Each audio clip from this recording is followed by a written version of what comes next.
Bien, bonjour. On va discuter sur cette petite vidéo du principe de l'électrophorèse et on va l'appliquer à l'électrophorèse des protéines sériques, c'est-à-dire qu'on va aller rechercher dans le sérum, donc dans le sang, la partie liquide du sang, les protéines qui sont présentes et quel type de protéines. On peut faire un dosage global par spectrophotométrique de la quantité de protéines et ensuite une électrophorèse pour permettre de connaître quel type de protéines sont présents dans le sérum. Donc, premièrement, le principe de l'électrophorèse. Alors, l'électrophorèse est une méthode de séparation qui utilise un champ électrique, donc c'est une séparation qui va permettre de séparer des molécules qui sont elles-mêmes chargées. Donc sur le schéma que nous avons ici, nous avons bien sûr une électrode, une cathode négative, une anode positive, qui va donc ici, l'anode va attirer des anions et la cathode des cations. Nous avons un support qui est ici, alors qui est peu différent. Dans le cas des protéines sériques, nous utilisons une bande d'acétate décellulose. On peut utiliser également des gels, on peut utiliser des papiers, enfin voilà, les supports peuvent être différents. Et puis nous avons ici une ligne de dépôt où nous allons déposer le sérum à analyser. Évidemment, on peut se douter que si on fait un dépôt ici, il faut que les molécules soient chargées négativement puisqu'elles vont migrer vers le pôle positif. Alors, imaginons maintenant ici le dépôt de sérum que nous avons fait. On voit ici qu'il y a finalement dedans un mélange de protéines. Différentes couleurs sont représentées tout simplement. Lorsque nous allons appliquer, alors ces protéines sont dans un mélange de pH, pH 8,6. Il se trouve qu'à pH 8,6, toutes les protéines du sérum sont chargées négativement. Et elles sont chargées négativement, mais différemment, puisque plus elles sont éloignées de leur pHi, alors plus elles sont chargées. Donc vous voyez, par exemple, les oranges ici, les jaunes, sont chargés 3 fois négativement, alors que celles-ci sont chargées qu'une seule fois. Donc nous avons des différences de charge de chacune des protéines. On va donc à ce moment-là démarrer l'électrophorèse, on va appliquer le champ électrique, et les protéines vont migrer, ont une vitesse de migration qui dépend de leur charge.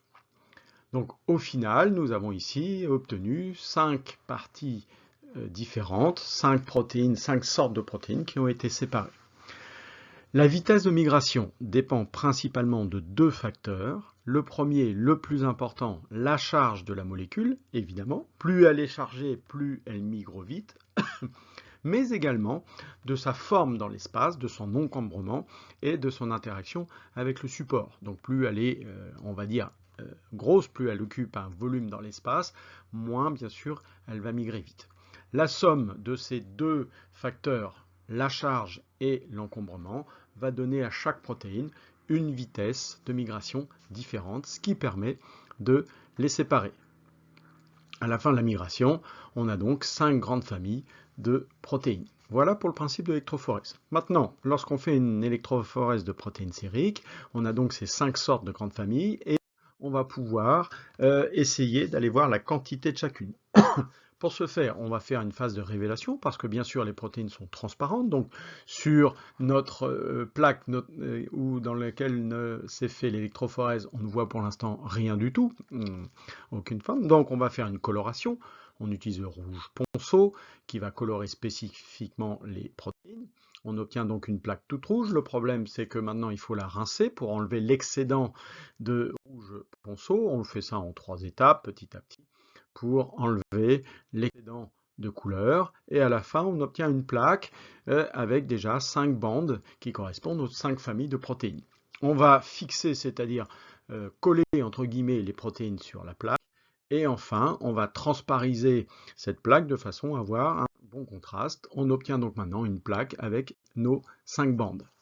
On est capable ensuite d'aller chercher l'absorbance de chacune de ces bandes. Cette absorbance sera proportionnelle à la quantité de protéines. Donc nos 5 bandes de notre électrophorégramme va être passé dans un spectrophotomètre un peu particulier qu'on appelle un photodensitométre, mais c'est quelque chose, un appareil qui va mesurer l'absorbance. On le passe donc dans l'appareil et l'absorbance va être proportionnelle à la quantité de chacune des protéines. On obtient l'électrophorogramme suivant. Donc sur cet électrophorogramme qui est classique, là on a un résultat normal d'un sérum humain, on a 5 pics bien sûr, puisqu'il y avait 5 bandes. On voit que ce pic étant plus grand, eh bien la concentration de cette protéine est plus grande que par exemple celle-ci. On note que sur cet électrophorogramme, on a le dépôt qui s'est fait de ce côté-là, du côté négatif, puisque toutes les protéines étaient chargées négativement, et que, bien sûr, le sens de migration a été par là, puisque les protéines étaient chargées positivement. Donc, le gros pic qui est ici correspond à la protéine qui a migré le plus.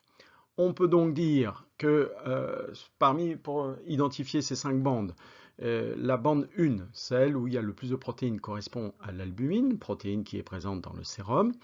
Les pics 2 et 3 correspondent aux alpha-globulines, donc ça correspond à plusieurs types de protéines qui ont le même profil, la même migration.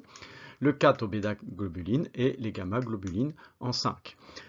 Par exemple, les gamma-globulines, donc qui sont ici, correspondent aux anticorps. Donc une personne par exemple qui aurait un problème de type sida, une mauvaise production d'anticorps, aurait donc ici un pic qui est plus petit. Donc l'analyse de ces électrophorogrammes permet de savoir si les quantités respectives de chacune des 5 groupes de protéines est correcte. Voilà.